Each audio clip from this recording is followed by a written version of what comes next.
Good morning, my name is Caitlin Lincoln. I am a student nurse practitioner at ASU Jonesboro, and I'm going to start by doing a scan of the room.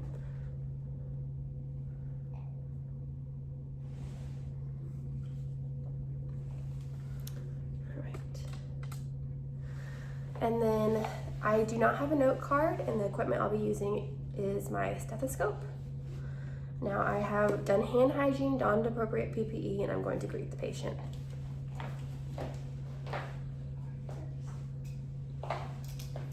Good morning. Good morning. My name is Caitlin Lincoln. I'm a student nurse practitioner, and I'm going to be assessing you today, okay? If you will lie flat on your back for me. All right.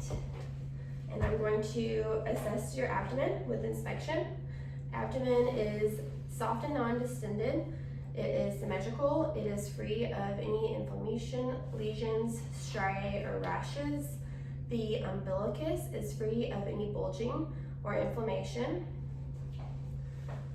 There are no pulsations or peristalsis noted. Next, I'm going to auscultate for bowel sounds. Normally, I would listen longer. Starting in the right lower quadrant at the mid-clavicular line. Okay. Bowel sounds are present and normal active in all four quadrants with some gurgles and clinks noted. And now I'm going to percuss the span of the liver. I'm going to find the mid-clavicular line.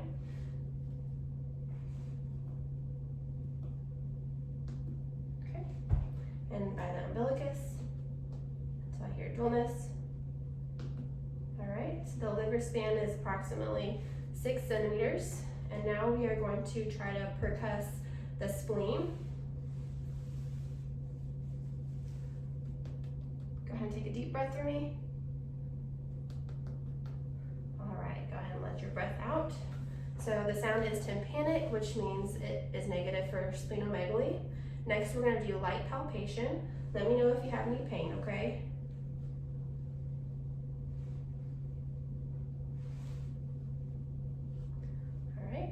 No tenderness, rigidity, or mass is noted. And now we're going to do deep palpation. So let me know if this hurts. We're going to go down 2 to 3 inches.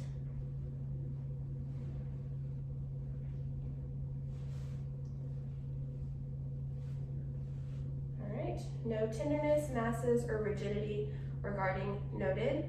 At this time, I'm going to do some special techniques. I'm going to go ahead and do the Rosving sign. So I'm going to press down on the left lower quadrant.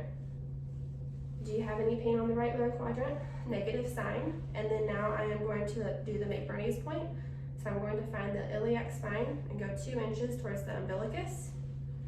Do you have any pain? Okay. Negative for McBurney's point. And then now we're going to palpate the liver. So I want you to take a deep breath for me. Starting at the umbilicus. We're going to palpate the liver edge. Take a deep breath. All right, liver edge is palpable approximately 2 centimeters from the costal margin. And now I'm going to go ahead and have you take a deep breath again. All right, any pain? All right, that is a negative Murphy's sign. And now we are going to palpate the spleen, the left costal margin, which the spleen, take a deep breath for me. Spleen is not palpable, so it is non-palpable, which is normal. And now I'm going to try to feel for the kidneys. The kidneys are non-palatable. Now one more thing for abdomen, I'm going to have you sit up and face this way. And then I'm going to check you for CVA tenderness.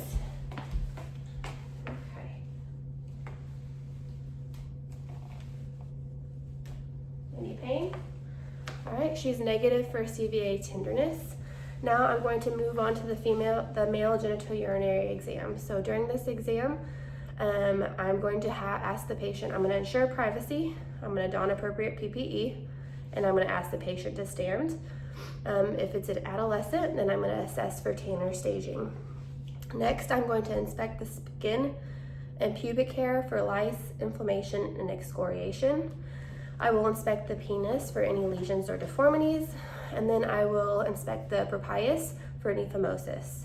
I will inspect the glands for any lesions or scarring, and then I will observe the urethral meatus for hypospadias or lesions.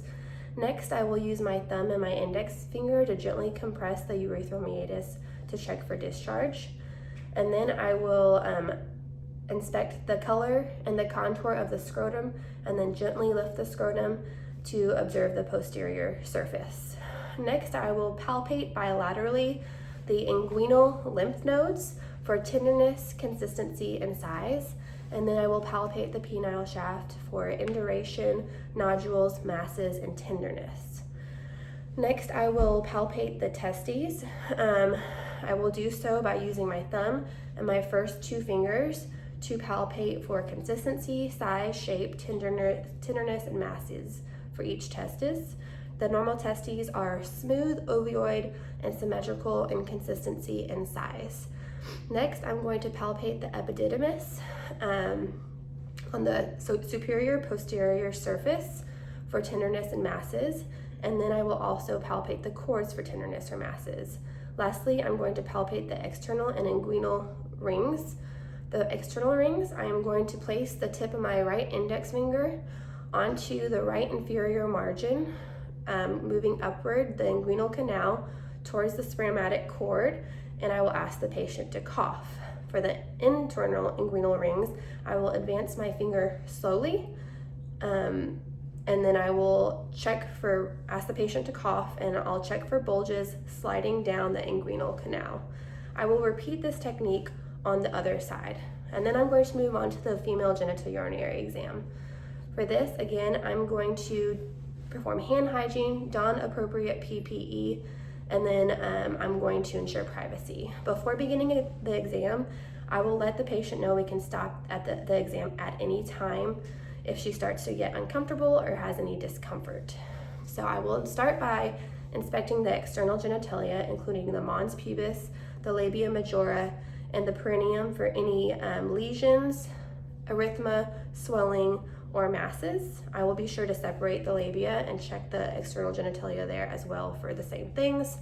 And then lastly, I will inspect the clitoris, urethral meatus, the labia minora, and the introitus for any lesions, masses, erythema, or swelling or discharge. Now, normally the Bartholin glands are not palpable or seen, but if there's any labial swelling, I'll be sure to palpate for the Bartholin glands. And if the area is edematous, then I will palpate for tenderness, noting any kind of discharge. Next, we would move on to the speculum exam. Now, before starting the exam, I would be sure to tell the patient what I am doing and that she should expect to feel my fingers. I would insert the warm speculum at an angle and with downward pressure. Now, if the cervix, I would have to make it deep enough to visualize the cervix, and if the uterus is suspected to be retroverted, I would be sure to aim the speculum at the umbilicus. I would assess the cervix for a normal pink color. Now, if it's tinted blue, then the woman is probably pregnant. And then I would assess or inspect for any erosions or lesions as I slowly open the speculum. If I'm not able to visualize the cervix, I would reposition the speculum as needed. Once I have the cervix in sight, I would check cervical os for shape, bleeding, and any discharge. At this time, we would do a pap smear before we do any other diagnostic testing. We would do endocervical and ectocervical specimens. Now, if appropriate, we would do a wet prep or a KOH specimen if it's indicated. Now, I would inspect the vaginal wall as I loosen the screws and slowly remove the speculum while keeping the blades open to assess the vaginal wall for normal pinkness. And I would make note of any inflammation, lesions, discharge, or anything like that.